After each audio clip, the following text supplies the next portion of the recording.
चरण कमल सुख धाम, जिनको बंदत नित्य छैल छवि लो श्याम। हरि रीति अक्षर बीज ऋषि, वंशी शक्ति सुवंश। नख सिख सुंदर ध्यान धरो, जय जय श्री हरिवंश। विगत दिनों से श्री ध्रुवदास जी महाराज कृत 42 लीला चल रही है। आज 42 लीला की विश्राम लीला है दान लीला। तो दान लीला ये अंतिम लीला है 42 लीला की। दान केली का नित्य विहार में कोई विशेष स्थान नहीं है। दान की लीला विशुद्ध रूप से ब्रज की लीला है, यानी दूध दही बेचने के लिए मथुरा नगर की ओर जाने वाली ब्रजबालाओं के साथ नंद नंदन नवल किशोर श्री कृष्ण द्वारा छेड़छाड़ अथवा रोक टोक करना तथा दान के ब्याज से रसवती नायिकाओं के साथ रसिक नायक श्री कृष्ण का प्रणय रसपूर्ण वार्तालाप, स्पर्श मिलन एवं दर्शन का सुख ही दान लीला का मुख्य प्रयोजन है। ब्रजभाषा में दान का अर्थ कर किंवा राजस्व प्राप्त करना है। अस्तो नित्य विहार उपासना में ना दूध दही बेचने वाली गोपियां हैं और ना ही दान मांगने वाले नंद कुमार श्री कृष्ण हैं। नित्य विहार सिद्धांत में एक प्रेमी ही 4 रूपों में विभाजित होकर नित्य मिलन की रसलीला संपन्न करता है। अतएव प्रिया प्रीतम एवं सहचरियों में भेद न होने के कारण दान लीला का कोई स्थान नहीं बन पाता।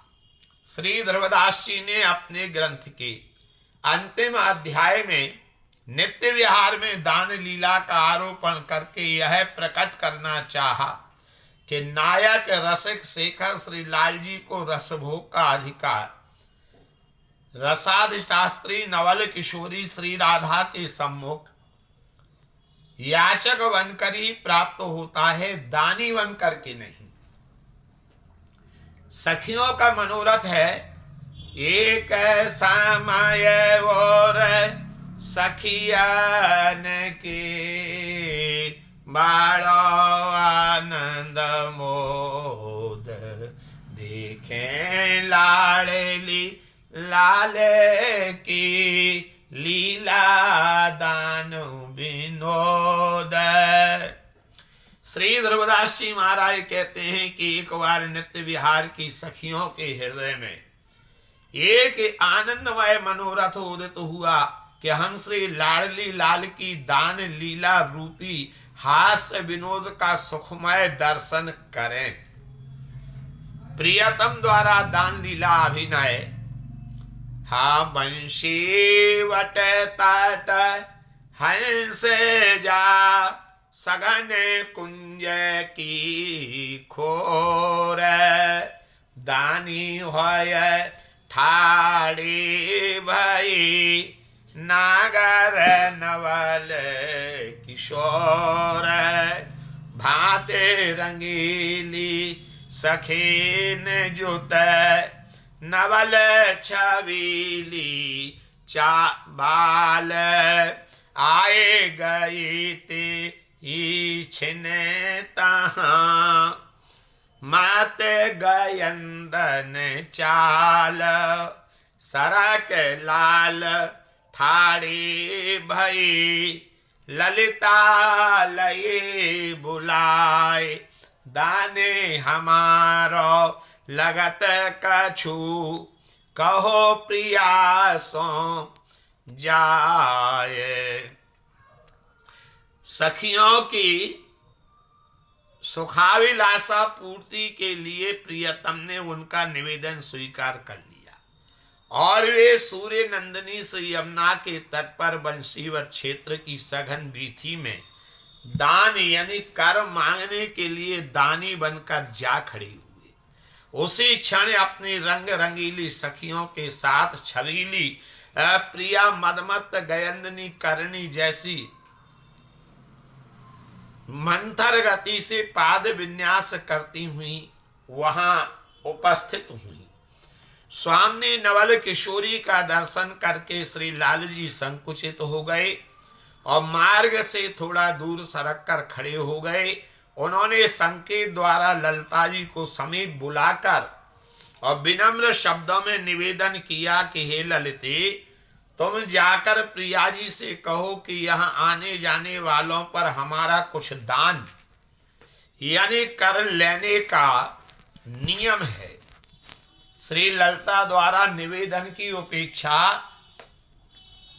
ललिता ललित प्रवीण अति बेचाए उत्तर दीन नए रीत कव ते गही यैसे खवन किन दीन कहो दान कवही भयो कहत न आवत लाज यह बन राधा कुंवर को एक छत राजत राज उलटी कैसे होत है छाड़ो अधिक सयान ठकुरायत जिन की तहाँ तिन पे मांगत दान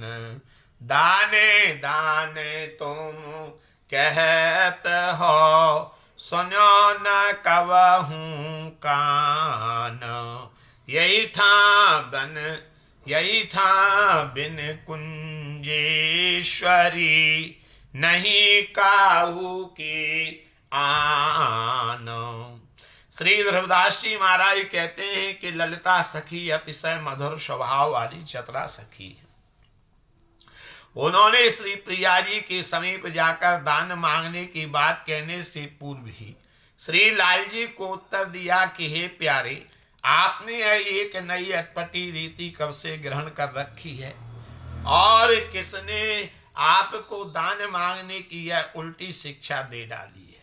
यह तो बताइए कि इस नित्य वृंदावन में दान का विधान पहले कब हुआ है?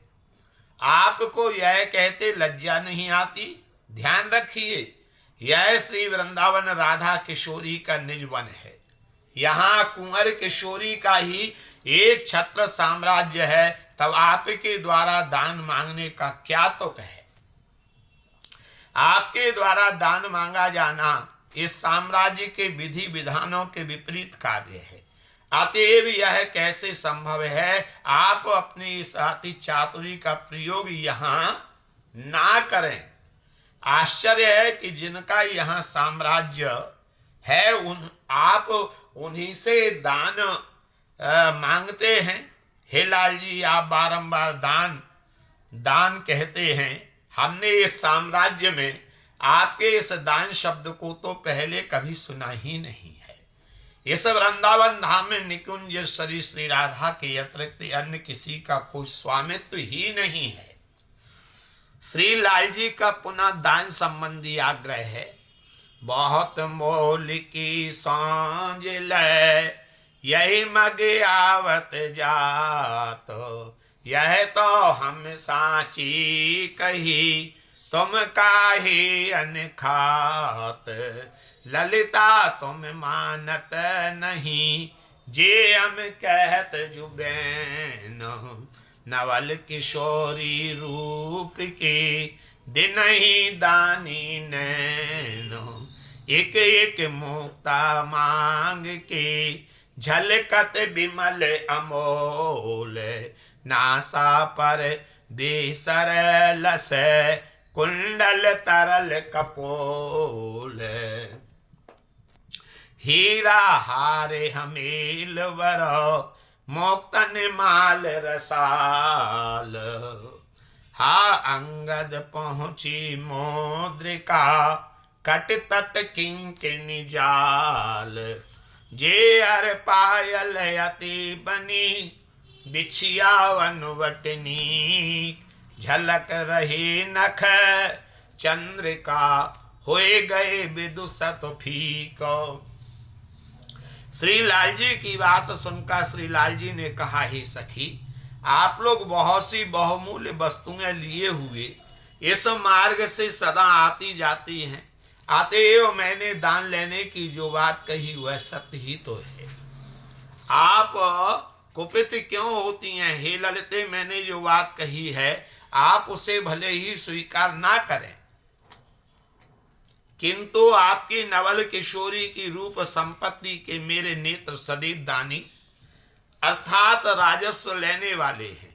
किशोरी की सीमंत पर शोभित मुक्ता माल का प्रत्येक उज्जवल मोती अनमोल है। उनकी नासिका पर बहुमूल्य नासा मौक्तिक कपोलों पर तरल कुंडलों का प्रतिबिंब झलमला रहा है। मणियों की हारावली, मोतियों की मालाएं, स्वर्ण निर्मित हार हमेल, बाहुओं पर शोभित बाजूबंद, कलाइयों की पहुंची, करांगुलियों में सुसज्जित मुद्रिकाएं, कटी प्रांत में शोभित मणिमय किंकिणी जाल शोभित है। इसी प्रकार चरणों में धारण की हुई जे हरि पायल बिछिया और सुहावने अनवट, ये सभी तो अधिकाधिक मूल्यवान हैं। एवं चरणों के प्रकाशमान नखमणि, जिनके समक्ष सत सत चंद्रमा भी कांतिहीन हो जाया करते हैं। नैन सिखा नासा श्रवण ले आए दिन दान, अब तो बिचो है ध्याय सखी राखया हमारो मान। तब ललिता हंस के कहो सुनो रस के मनि जान, या रसो यह रस तो तब पाइए जो हारो निज प्राण। चरण गहो विनती करो आगे दो कर जोर, और अति भोरी हैं लाडली ले होते ही मन ढोर। हे सखी, समय समय पर पहले भी मेरे नेत्र एवं नेत्रों से शिक्षा प्राप्त करके मेरी नासिका, श्रवण आदि इंद्रियों की नवल किशोरी की रूप संपत्ति का सदैव राजस्व लेते ही आए हैं। अतएव आप मध्यस्थ होकर अब भी राजस्व कर दिलाकर हमारा मान सम्मान रखिए, उपेक्षा मत कीजिए। श्री लाल जी की बात सुनकर के श्री ललिता जी ने हंसते हुए कहा, हे प्राण प्यारे, आप तो रसिक मणि ही नहीं रस के मर्मज्ञ हैं।